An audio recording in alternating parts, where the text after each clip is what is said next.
በተቻለን መጠን ምቾት በሞላበት ዓለም ውስጥ መኖር እንፈልጋለን። ነገር ግን ለምን በህይወታችን ውስጥ እድገት እንደሌለ እንገረማለን። በህይወታችን ውስጥ ትንሿ ነገር እንኳን ስትከብድ ለምን እንደምንፈራና እንደምንሸሸግ እንጠይቃለን። ማለቴ አጠቃላይ ህይወታችን የተገነባው በዚህ መልኩ ነው ማለት ነው። ህይወታችን የተዋቀረው ምንም አይነት እንቅፋት በሌለበት ቀላል መንገድ ላይ ነው። መከራን አንፈልግም። አለመመቸትንም ማየት አንፈልግም። ስለዚህ ሙሉ ጊዜያችንን የምንኖረው በጣም ምቹ በሆነው ክልል ውስጥ ነው። በዚያ ውስጥ ደግሞ ምንም አይነት እድገት የለም።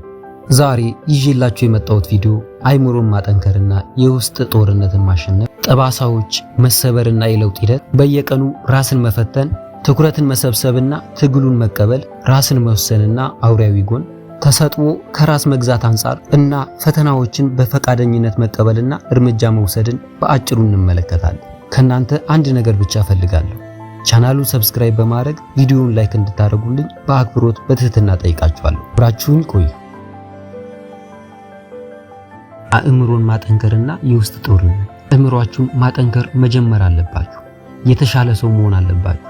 የተሻለ ሰው የምትሆነው የአእምሮ ጥንካሬ የምታገኘው እና መሆን የምትፈልገው ሰው የምትሆነው የማትችላቸውን ነገሮች ሁልጊዜ ፊት ለፊት ስትጋፈጥ ነው። የማትፈልጋቸውን ነገሮች ሁልጊዜ የምትሸሽ ከሆነ እንዴት እድገት ይኖራል?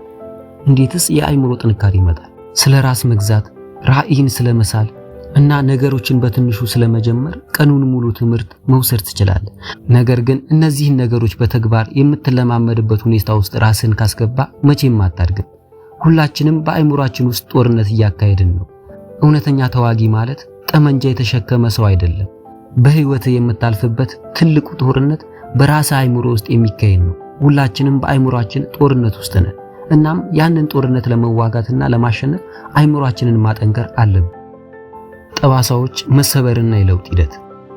ወደ ጽናት ስፖርቶች ስንገባ የመሰበርን ምዕራፍ መውደድ አለብን። ምክንያቱም ያ ስቃይ ህያው እንድንሆንና በዚያ ጊዜ የቻልነውን ሁሉ እንድናደርግ ስለሚያስታውሰን ነው። ያልክም ላንደሰትበት እንችላለን። ነገር ግን ያ መሰበር የአቅምን ሁሉ አሟጡ የመጠቀም ውጤት እንደሆነ ማወቅ አለብን። የአእምሮአችንን ስንጥቆች ብንመረምር ጠቃሚ ትምህርቶችን እንደምናገኝ ማወቅ አለብን። አብዛኛውን ሰው እንዲህ አይነት መሰበር ማስወገድ ይመርጣል። ምክንያቱም ስቃዩ በጣም ከአቅም በላይ ስለሚሆንና ለዘላለም ጠባሳ ሊተውብን ስለሚችል ነው። እናም መሰበርን መቀበል አለብን። እንዲሁም ጠባሳን በደስታ መቀበል አለብን። በጠባሳ ውስጥ እጅግ ብዙ መረጃ አለ። ጠባሳዎች ያለፈው ጊዜ እውነተኛ እንደነበር ማረጋገጫዎች ናቸው። አካላዊ ጠባሳዎች መቼም አይጠፉም እና ስትመለከታቸው ወደ አንድ የተወሰነ ቦታ እና ጊዜ ሊወስዱ ይችላሉ። ነገር ግን በአርዌ ጉዳት ዙሪያ የሚፈጠረው ጠባሳ ደካማ ነው። ፊታቸው ላይ በሺዎች የሚቆጠሩ ጊዜያት የተመቱ ፕሮፌሽናል ተደባዳቢዎች አንድም ጊዜ ተመተው ከማያውቁት በበለጠ ፍጥነት ይደማሉ። ይህ ሁላችንም ለምንሸከማቸው አእምሮአዊና ስሜታዊ ጠባሳዎች እውነት ነው። የማናያቸው ጠባሳዎች ላይታዩ ይችላሉ፣ ነገር ግን ከአካላዊ ጠባሳዎች በበለጠ አጥብቀው ይጎዱናል።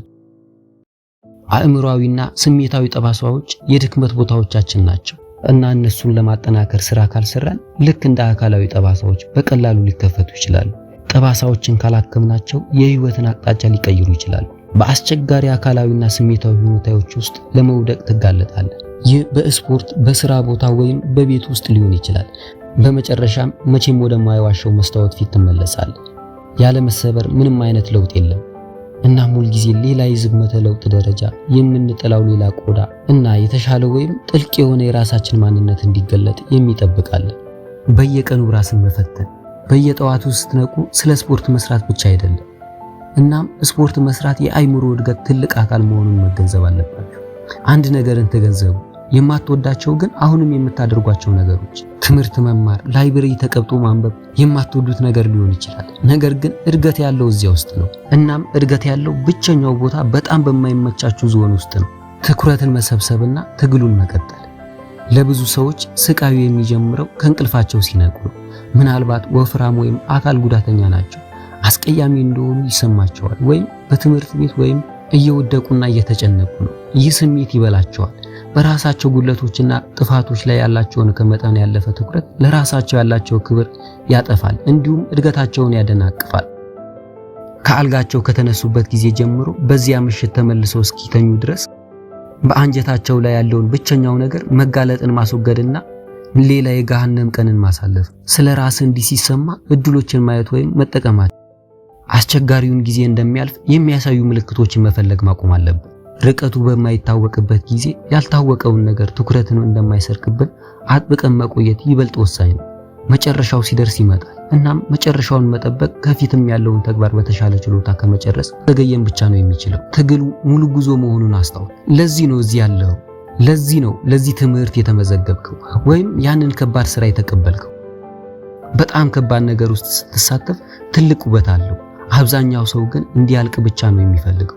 ማንኛውም እንቅፋት እንደፈለግ ትልቅ ወይም ትንሽ ማድረግ እንችላለን።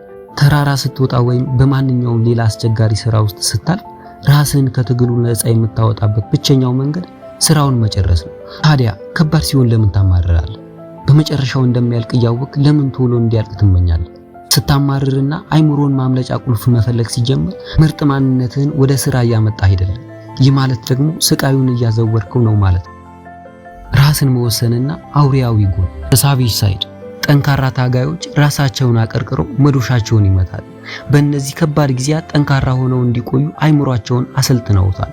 አብዛኛው ሰው ገደላማ መንገድ ላይ ፍጥነቱን ይቀንሳል፣ ይሰቃያል። ነገር ግን ለጠንካራ ታጋይ ቁልቁለቱም ሆነ ከፍታ ምንም ትርጉም የላቸውም። የሚወጡት ተራራ እስካላጡ ድረስ አይምሯቸውን በማጥቃት ወይም አትራክት ሞድ ውስጥ ያቆዩታል። እናም በእርግጥ ጫፍ ላይ ሲደርሱ ጥቂት ጊዜ በቆየ ብለው ይመኛሉ። አነስተኛውን እምቃቅምን ከፍ ለማድረግና በማንኛውም ዘርፍ ታላቅ ለመሆን ከፈለግ አውራዊ ጎንህን መቀበልና ቢያንስ ለተወሰነ ጊዜ ሚዛናዊ ያልሆነ ህይወት መምራት አለብን። የእያንዳንዱ ቀን ደቂቃ ያንን ዲግሪ፣ ያንን ጀማሪ ቦታ፣ ያንን ስራ፣ ያንን ብልጫ ለማግኘት ማዋል ይኖርብሃል። አይምሮህን መቆጣጠሪያ ክፍሉን መተው የለብህም። በቤተ መጻሕፍት ወይም በቢሮ ውስጥ ተኛ። ፀሐይ ከጠለቀችም በኋላ ብዙ ስራና የሚቀጥለውን ተቀናቃኝ ፊልምን እያየ እንቅልፍ ይወስዳል። ታላቅ ለመሆን ስትጨነቅ የእረፍት ቀናት የሉም እና ምንም ትርፍ ጊዜ የለህም ማለት ነው። ያለህ ትጋት በተሳሳተ መንገድ ሊረዳ እንደሚችል ወቅ። አንዳንድ ግንኙነቶች ሊበላሹ ይችላሉ። አውሬው ማህበራዊ እንስሳ አይደለም እና ሚዛናዊ ያልሆነ የአኗኗር ዘይቤ ከውጭ ሲታይ ራስ ወዳድነት ሊመስል ይችላል። ነገር ግን በህይወት ታሪክ ውስጥ ብዙ ሰዎች መርዳት የምትችልበት ምክንያት እስካሁን ከታዩት ሁሉ በጣም ጠንካራ የሆነው የማይቻልህን ስታሳድድና ያንን ሚዛናዊ ያልሆነ ህይወት ስትቀበል። ያንተ ተሰጥኦ ከራስ መግዛት አንጻር በጣም ስኬታማ የሆኑ ግለሰቦችን ስትመለከት በተፈጥሮ ብቃታቸው ይዘውት እንደተወለዱ ተፈጥሯዊ ተሰጥኦ እንዳላቸውና ሌላ ምንም ሚስጥር እንደሌለው መደምደም ፈታኝ ሊሆን ይችላል። ሆኖም ተሰጥኦ ህይወትን የበለጠ ቀላል ቢያደርግም የእንቆቅልሽ አንዱ አካል ብቻ ነው። ወደ ኋላ መለስ ብላችሁ ስታስቡ አይናፋርና ፈሪ ልትሆኑ ትችላላችሁ። በሚገርም ሁኔታ ይህ እንደ መጥፎ ዕድል የምታዩት ነገር ወደ ጥንካሬ ምንጭነት ተቀይሮና በህይወት ውስጥ ትልቅ ለውጦችን ሊያስነሳ ይችላል። ከምቾት ዞን ያለማቋረጥ በመውጣት ማህበራዊ አይናፋርነትን ማሸነፍና የመግባባት ችሎታን ማሻሻል ብቻ ሳይሆን ጠንካራ በራስ መተማመን ማዳበርና በህይወት ውስጥ ያሉ ሌሎች ፍርሃቶችን ማሸነፍ ትችላለህ። በተፈጥሮ ለማህበራዊ መድረኮች ጎበዝ ለመሆን የተፈጠርክ ላትሆን ትችላለህ። ነገር ግን ራስህን በመግዛትና በጽናት ጥረት አስደናቂ ውጤቶችን ማግኘት ትችላለህ።